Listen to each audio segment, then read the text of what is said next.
बच्चों, let's read this given question. So the given question says that a current of 1 ampere exists in a copper wire of cross section 1 millimeter square, assuming one free electron per atom.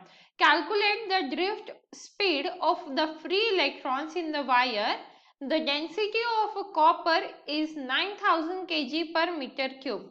देखिए बच्चों, यहाँ पे हमें question में क्या दिया है, copper wire है जिसमें से करंट 1 एम्पियर पास हो रहा है, उसका एरिया हमें गिवन है और वो है 1 मिलीमीटर स्क्वायर, तो जिसे हम 10⁻⁻⁶ मीटर स्क्वायर भी लिख सकते हैं। इसी के साथ हमें डेंसिटी गिवन है 9000 kg पर मीटर क्यूब, राइट। तो ये kg पर मीटर क्यूब हमें गिवन है। अब हम क्या करेंगे, हम length of the conductor L consider करेंगे। लेंथ ऑफ द कंडक्टर क्या कंसिडर कर रहे हैं हम, L मीटर कंसिडर कर रहे हैं। तो हमें पता है मास को हम क्या लिख सकते हैं, मास इज इक्वल टू क्या हो जाएगा, area into length into density, right. क्योंकि area into length is nothing but volume, तो यहाँ पे हम क्या लिख सकते हैं, mass is nothing but area into length into density.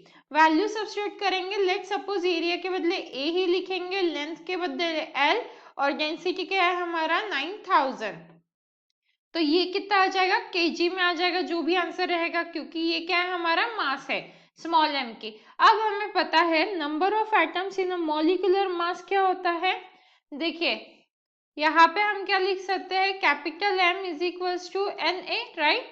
Number of atoms in mass M कितना होगा, ये तो मॉलिक्यूलर मास है। कैपिटल M क्या है हमारा, मॉलिक्यूलर मास।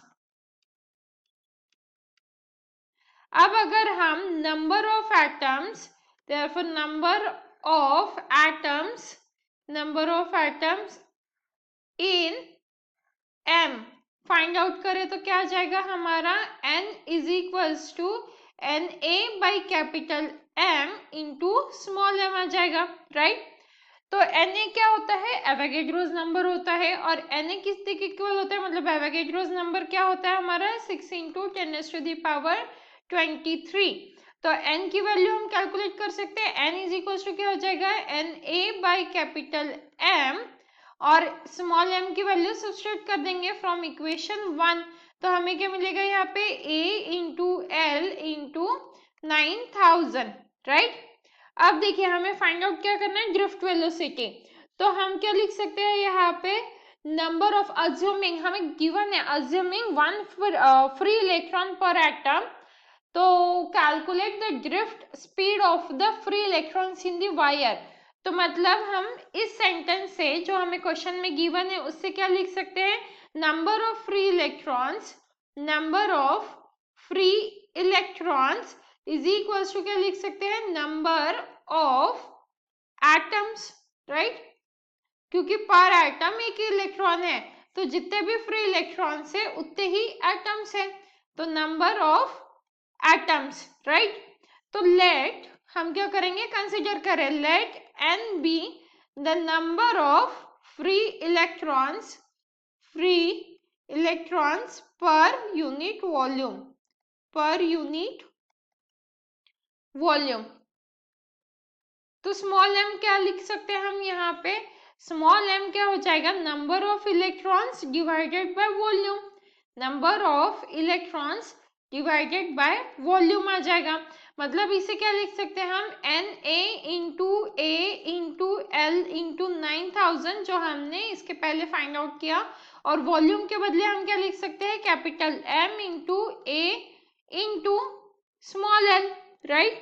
तो यहाँ से क्या हो जाएगा हमारा, A और L कैंसिल हो जाएगा आपस में, और हमें small n is equal to क्या मिलेगा, Na into 9000 by capital M।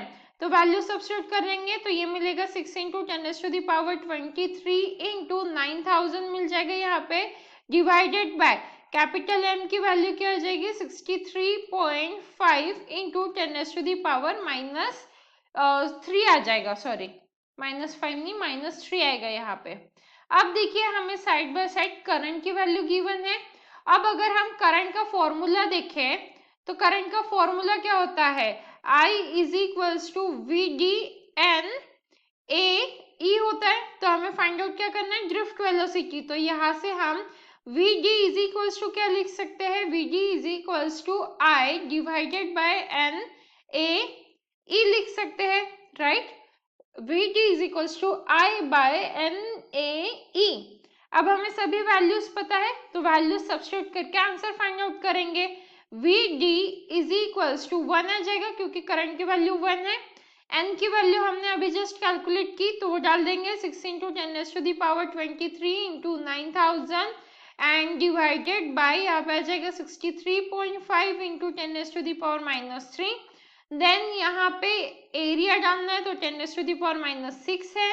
Then ई की वैल्यू तो वो तो होती है 1.6 इंटू 10⁻⁻19, राइट।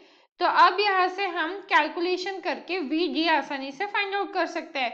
तो यहाँ पे हमें क्या मिलेगा, 63.5 इंटू 10⁻³ डिवाइडेड बाय, यहाँ पे आ जाएगा हमारा 6 into 10⁻26 into 9 into 10⁻⁻6 into 1.6 into 10⁻⁻19।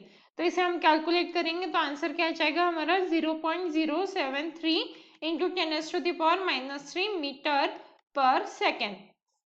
तो ये हो जाएगा हमारा final answer, that is the drift velocity is 0.073 into 10⁻³ metre per second.